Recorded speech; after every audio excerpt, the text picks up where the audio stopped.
2007년 백악관에서 이스라엘과 미국은 역사적인 군사 동맹 협정에 서명했습니다. 이 협정은 연간 38억 달러의 군사 원조를 보장하며 양국 관계를 전략적 차원으로 격상시켰습니다. 당시 부시 행정부는 이 동맹이 중동 평화를 위한 것이라고 주장했으나 실제로는 이스라엘의 군사적 우위를 공고히 하는 결과를 낳았습니다. 문서에는 첨단 무기 공급과 정보 공유 조항이 포함되어 있었죠. 2016년 미국은 이스라엘의 F-35 스텔스 전투기 50대를 공급하는 계약을 체결했습니다. 이는 중동 국가 중 최초였으며 총 3,800억 원 규모의 거래였습니다. 이스라엘 공군은 이를 통해 주변 아랍 국가들에 대한 압도적 공중 우위를 확보했는데 특히 2018년 가자지구 공습에서 이 전투기가 처음 실전 투입되었습니다. 미국의 군사 원조는 이스라엘의 군사력 현대화를 가속화하는 결정적 요인으로 작용했습니다.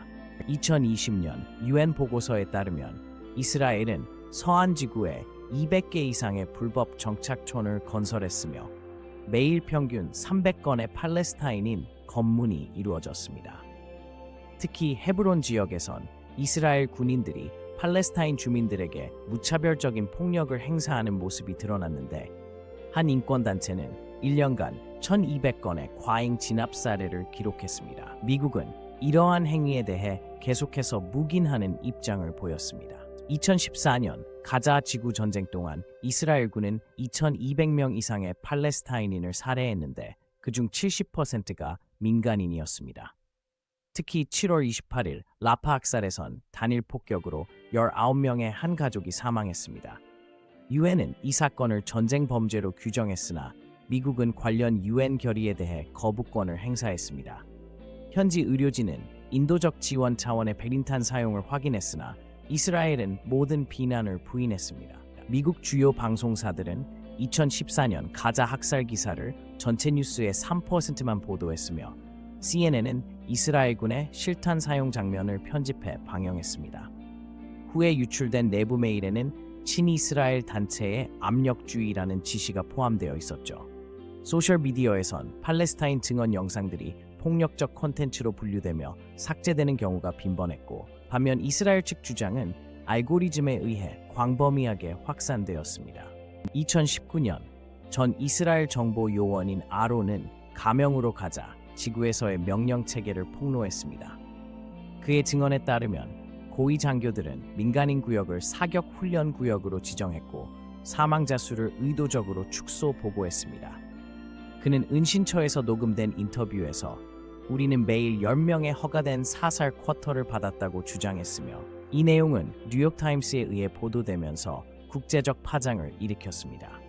2021년 5월 UN 인권이사회는 이스라엘의 전쟁 범죄 가능성에 대한 조사 결의안을 24개국 찬성으로 통과시켰습니다.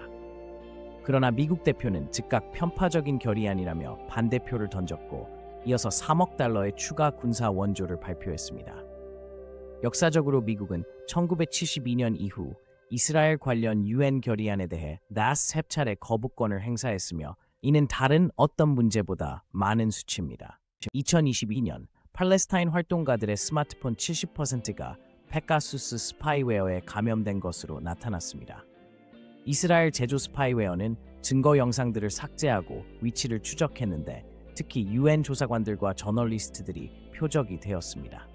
한편 AI 생성 가짜 영상들이 SNS에 유포되며 실제 학살 장면들이 조작이라고 주장하는 캠페인이 조직적으로 진행되었습니다. 디지털 인권 단체는 이를 21세기형 전쟁 범죄 은폐라고 명명했습니다. 2023년 3월 가자 지구 전쟁으로 가족을 잃은 100개 가정이 국제형사재판소에 이스라엘 지도자들을 고소했습니다. 피해자들은 미국의 지원 없이는 이 학살이 불가능했다며 관련 미국 기업들도 소송 대상에 포함시켰습니다. 특히 미국제 정밀유도 폭탄이 주거지에 사용된 법의학적 증거가 제출되었죠.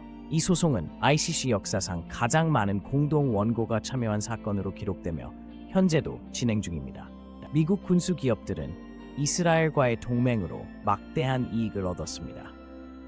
2020-2023년 동안 로키드 마틴은 이스라엘에 120억 달러 상당의 무기를 공급했으며 레이시오는 아이언돔 시스템 유지 보수로 연간 7억 달러를 벌어들였습니다.